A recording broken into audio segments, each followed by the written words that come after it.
de contenido y de continente. De contenido y de continente.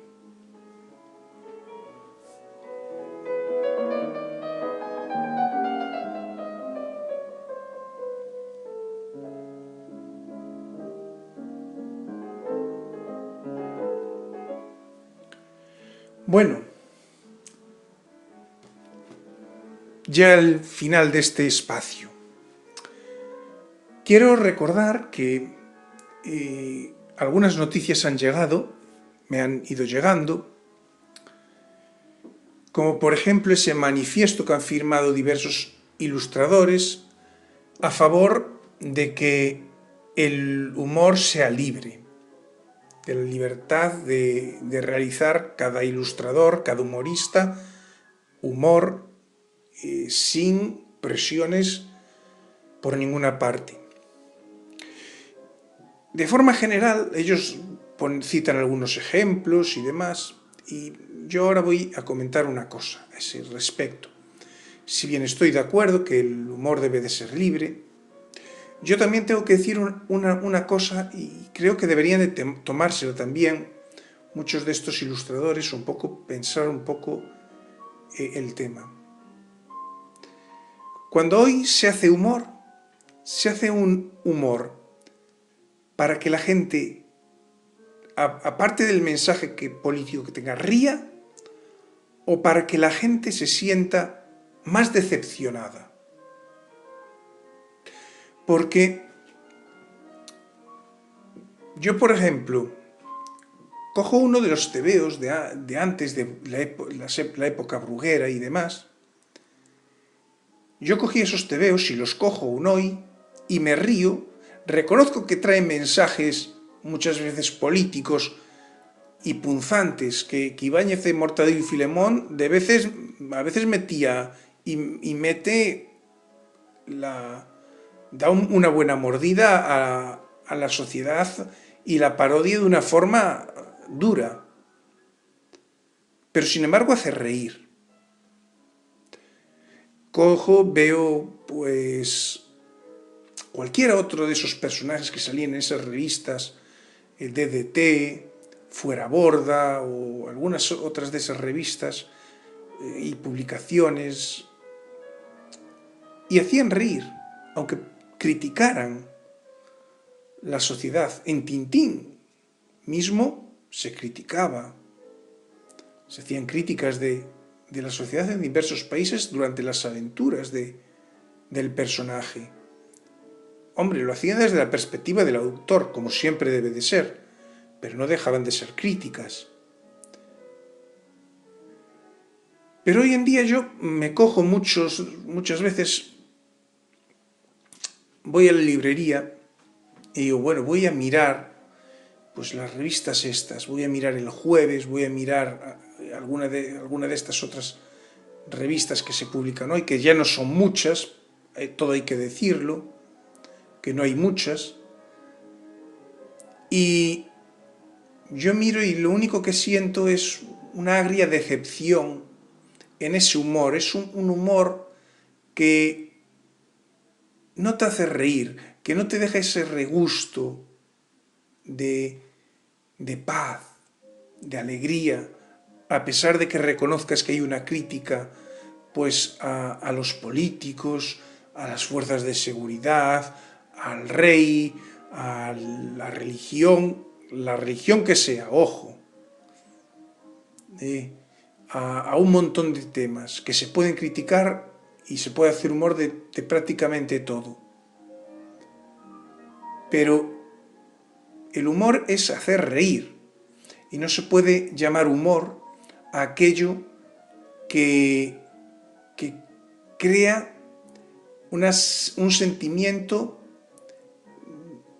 agrio, deja como un sabor agrio en la boca, pues es un sentimiento de ese estilo. Y yo creo que a veces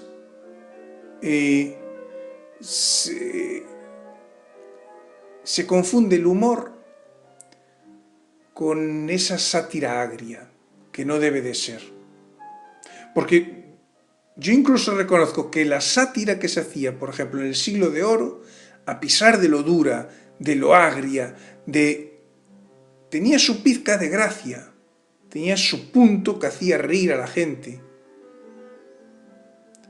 Y yo, en lo que veo hoy en día, la verdad a ese respecto es que me estoy decepcionando mucho. Como lector de cómic, como lector de tiras de humor, eso me decepciona mucho. Hace falta humor, sí, pero sobre todo primero empezar humor que haga reír a la gente. Vale. Pero sí, estoy de acuerdo en que el humor debe de ser libre y si yo fuera tan famoso como todos los que han firmado ese manifiesto, posiblemente también sería de los que firmara un manifiesto similar. ¿Por qué? Porque sí, el humor debe de ser libre, no se debe de cortar, no se debe de coartar. Eso quería decirlo por un lado. Por otro lado, otras noticias que hay es que van saliendo, me están llegando noticias de que están saliendo bastantes libros. Uno de esos libros, por ejemplo, que está ya saliendo es, por ejemplo, La isla de lo eterno, de Christina Roosevelt, o de Carolina Roosevelt, o espera que lo miro, que no tengo yo aquí. A ver,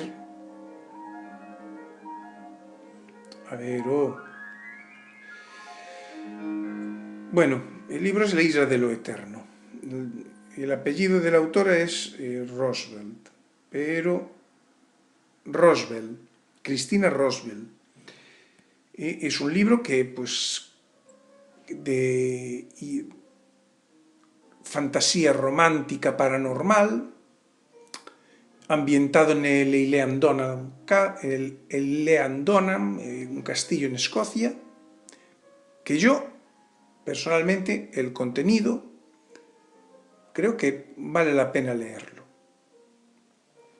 También están saliendo algunos otros libros junto a ese.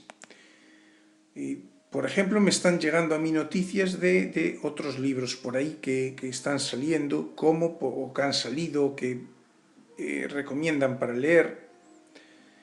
Pues, por ejemplo, La decadencia de Nerón Golden, de Salman Rushdie. Me mandan de La cura Schopenhauer, de Irwin de Yalom, Lagartija, de Banana Yoshimoto, El hombre que perseguía su sombra, de David Lagercrantz, El asesinato en el Orient Express, de Agatha Christie, una nueva reedición, Calmas de enero, de César Antonio Molina, o, por ejemplo,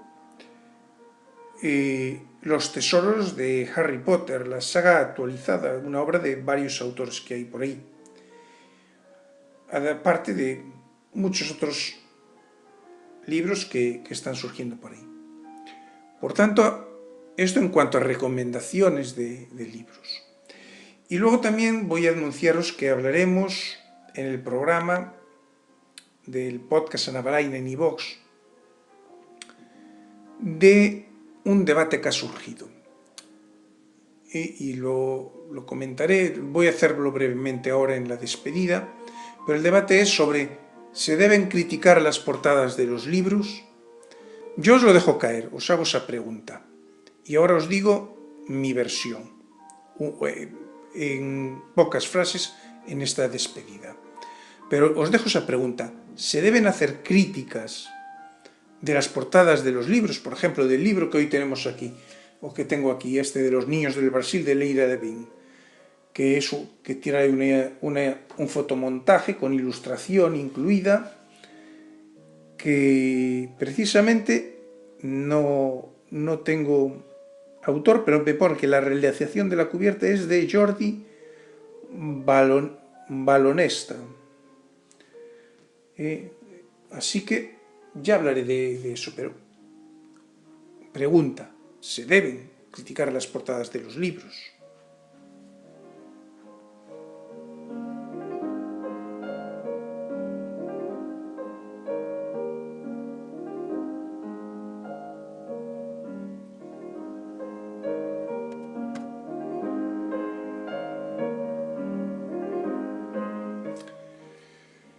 Bueno, despedimos ya este espacio de YouTube dedicado en este caso, a los niños del Brasil de Ira Levin. Y me despido precisamente enlazando con esa pregunta que hace un momento hacía. ¿Por qué? Porque ha surgido un debate. ¿Se debe hacer una crítica de la portada de un libro o no? Personalmente, yo soy partidario de que si tú compras un libro o a ti llega a tus manos un libro, por ejemplo el de hoy, que tengo yo aquí, el de Ira Levin, lo normal y justo para todos sería que se haga comentario del libro, la obra, el texto, las palabras, y también que se haga una reseña, un comentario sobre la portada. ¿Por qué no? Ahora bien, un comentario de una portada no es decir que la portada está muy bien o la portada está muy mal. Un comentario de una portada es decir, por ejemplo, que sobre este libro de hoy, decir que tenemos una portada muy acorde con la temática del libro, donde aparece en primer plano un niño rubio, con chaqueta caqui o con camisa caqui, y sobre un fondo gris con una imagen de Hitler. Y luego se ve en letras negras Ira Levin y los niños del Brasil, en letras rojas brillantes, metalizadas. Y luego criticar si nos gusta o no y por qué nos gusta o no esa portada.